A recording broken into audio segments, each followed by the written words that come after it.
Hello there. This is a quick video to help you understand and to assist you in your due diligence of a Liv Eat franchise. This template that we're about to step through has two purposes. Number one, to help you understand franchise network sales performance and calculate your return on investment for a Liv Eat franchise.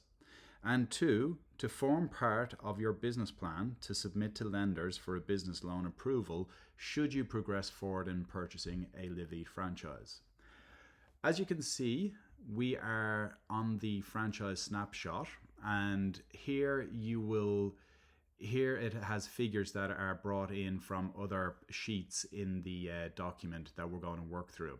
So once we work through these figures or these other sheets, these figures will get updated, and it's going to give you a snapshot of the critical components of this franchise opportunity. So first and foremost, let's jump into the establishment costs. You don't have to be a financial expert to run through this. We've made it very, very simple. And how you fill this out, you can see that we have provided you with ranges to pick from in order to populate we'll populate in the yellow here to get our total establishment costs. So you'll see here that typically a Liv Eat site size is between 120 and 130 square meters. So I'll put in 125 here, and you can see that the fit out per square meter is between 2,500 and 3,500. I'll put in 3,000. What happens is that it will calculate the estimated fit out costs and bring it all down to the bottom.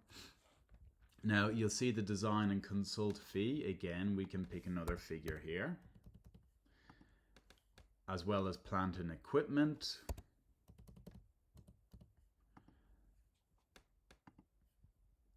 The 3 months rental and security deposits, this is really dependent on the site that some landlords will have more or less. So we'll just put in a figure here.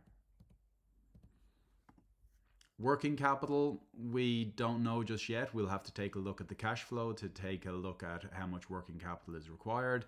We've got our franchise fee, our documentation fee, our training fee, which are all mandatory payments, stock of ingredients and products for opening, and then your own legal advice on setting up your business, your accounting, etc. to buy the franchise. That can typically range, depending if it's a trust or if it's just a simple company, it'd be on the lesser side of that. So you can see that we have a total establishment cost of 714,000 within the range. Yes, we do have a lower range, and this is heavily combated by the fit out. To explain that a little bit further, some locations will require grease traps, extraction fans. Some sites that you find will already have that in place, which will dramatically reduce this price here. But this is in the scenario where we are finding a site that does not have those equipment in place. You'll see that the total establishment costs then get brought over into our loan repayment calculator. So you can see the 714,000 here. If you are contributing cash to this, so let's say you've got $50,000 in savings, you'll see that it'll reduce the total borrowed down to 614. The interest rate, as you can see in the hints over here for a business loan, are typically between 6 and 10%. And this comes down to a whole number of different factors when lenders are assessing your situation. So we'll pop in 8% here, and the term of the loan, generally we'll do the term of the loan over the same period of the franchise. And what you can see is that we now have the opening balance, the loan repayment, the interest charged on an annual basis, and the capital repaid. Now it's interesting, I want you to note that the interest charge gets brought into the financials, so that it is a claimable expense on the business. Network performance. Here is the current sales of our sites. As you can see, we have the last 12 months sales ex GST. So when you are building out your P&L or your forecast, we would get you to aspire to start hitting these targets as early as possible. Obviously not in year one because you're ramping up from zero, but there's a couple of indicators in here to show performance. With regards to year one forecasts, it's very, very simple. Again, we've got the pink range box for you to choose from with every listed OPEX expense, and we have the first year of sales. So the first year of sales, obviously we are ramping up from zero, so we have to be mindful. And as you can see, the number of monthly transactions that we are experiencing across our network ranges anywhere from 3,000 up to over 14,000. The average transaction value for each one of those transactions ranges from 1182 all the way up to 1770. So in order to populate and for very round figures and to explain the ramp up, we can pop in 3,000, 3,500, 4,500, 5,000, 6,000, 7,000, 8,000, 9,000, 10,000, and we'll leave it at 10,000 for the rest of the year. We can then pick a range of sales, what our average transaction value is here, and we'll start off on the lesser. For simple figures, I'll pop in 12. We'll keep it at 12 for first couple of months, and then we'll probably drop it up, increase it to 14 once the staff have got that bit more confident in their upsales ability. And maybe let's leave it at 15 again as the staff increase or improve their sales. In-store sales, so across our network we've seen between 90 to 97% of our sales are in-store versus delivery. So when you pop in, let's pick a figure that 90% is in-store, it'll automatically calculate that 10% of total sales are then from delivery. COGS are between 23 and 28%. We will deal with that in the next page as well, but we've also got delivery fees here. Our delivery fees are between 30 and 33% depending, so we'll pop in 31. And then as you can see, we can insert figures, round figures. For the sake of this exercise, I'll just pop in a couple of figures at the start here so that you can see. So we'll pop in 15,000 here. We'll pop in 25 here. Freight and storage 300. And package wrapping, let's go 3.5.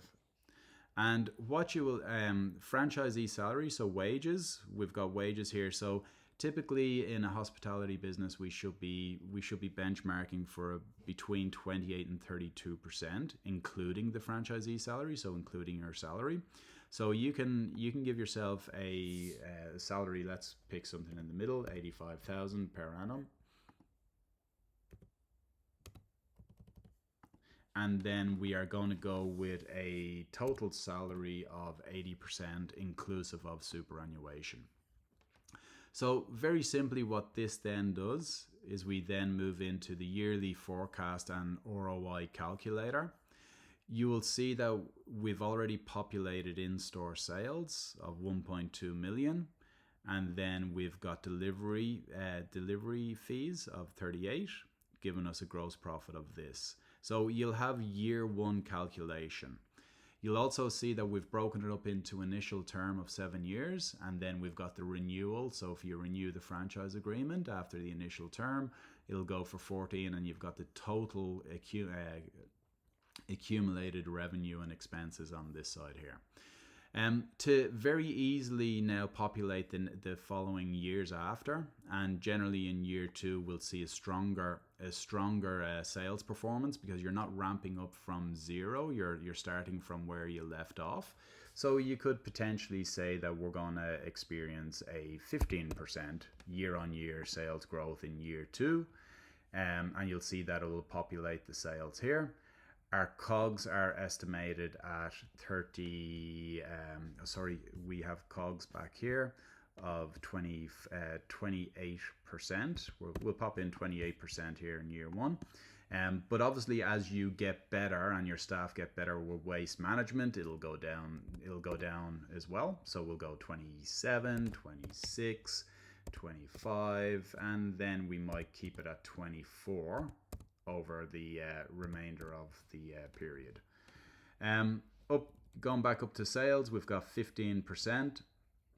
Year, the following year it might be 5% because we're not as strong year-on-year growth in year 3, and then year 4 could be 4%. We want it higher than CPI, which we have down here, so we might keep that at 4.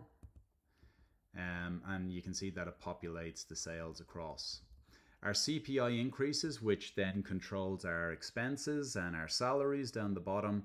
You can see that we are going to go with, we've got a bit of stubborn CPI at the moment, so we'll go 4%, and then we'll keep it at the standard 3% year on year. What you'll see here is that it then populates and it increases our expenses by that percentage. You'll see your salary is growing here. Your salary is here, and it's estimated at total wages are estimated at 30% of revenue, but you've got your salary as the franchisee along here. Down the bottom, you'll see that we've got our total expense line, and we have our EBIT, which is our gross profit minus our total expenses. We bring in the interest on the loan repayments because that is an expense that you can claim on the P&L, and that gives us with an EBITDA figure here. Our ROI calculator, establishment costs is 714,000. You see the EBITDA is being brought in from these figures here, less the interest rates. Interest expenses, and what that does is it minuses one from the other from the amount of capital that's been borrowed, and you can get an understanding of payback in years. So in this instance it's 2.7 years, but bear in mind we haven't filled out the remainder of the operational expenses. You'll see the ROI figure in the initial term, but if you were to calculate the overall 14 years, this total term would increase. The franchisee salary, what your cumulative salary over the initial term and then the total term is, as well as your franchisee superannuation. If we speed back to the first page that we started on, being the franchise snapshot, you will see that these figures have now been populated as a result of us doing our workings, so that you can see that the total establishment cost was 714,000. Initial franchise fee is 45, 7 years. Total franchisee salary over the term is 656. Your superannuation, your return on investment is 1.7, and payback in years is 2.7. So again, none of the figures that I put in is a representation of how you're going to go. This is purely a calculator and a template to help you understand what the current sales are in the network, but also how the business functions, and to help you understand what is that potential ROI that you can plan for. Thank you very much.